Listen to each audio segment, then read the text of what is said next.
তিনটা জিনিস ব্রেনটাকে ধ্বংস করতেছে।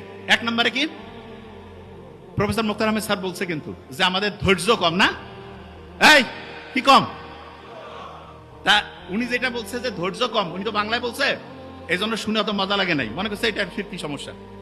আপনি যদি আর্টিকেল পড়েন, আর্টিকেল মানে বিদেশি একেবারে কোটি কোটি ডলার খরচ করিয়া বিভিন্ন গবেষণা করে ওরা বাইর করছে, ওরা সেখানে বলছে কি জানেন, আপনার ব্রেইনের সবচেয়ে বড় সমস্যা হিসেবে তারা যেটা চিহ্নিত করছে সেটা তো ইংরেজিতে বলছে, কি নাম শুনেন?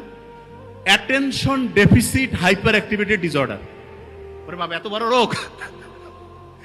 এইখানে যারা আছি হয়তোবা আল্লাহর রহমতে এরা তো ইসলামী, এদের হয়তো বেশিরভাগ জনের ব্রেন ভালো আছে, তবে সারা দেশের যদি চিন্তা করি 80% মানে 10 জনে 8 জনের, আমার সাথে একটু বলতে হবে, attention deficit hyperactivity disorder. এইটাকেই বাংলায় বলে কি, ধৈর্যের অভাব। এবং আপনি যদি ডাক্তারের কাছে যান, যদি আপনার এটা লিখে দেয় ADHD, কবে যে আপনার বিশাল বড় সমস্যা। যে কি ব্যাপার, যে এটা ট্রিটমেন্ট আমাদের কাছে আছে। কি ট্রিটমেন্ট দিবে শুনেন?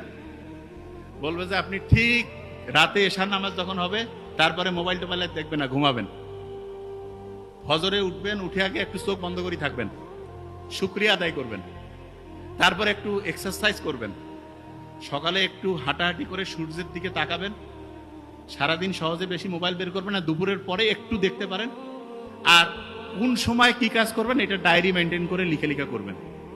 ফি হচ্ছে কয়েক হাজার টাকা নিয়ে নিবে।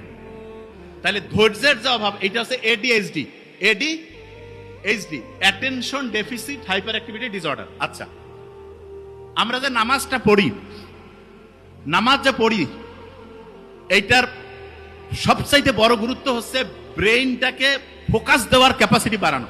ব্রেইনটাকে কি করার ক্যাপাসিটি বাড়ানো? ফোকাস দেওয়ার।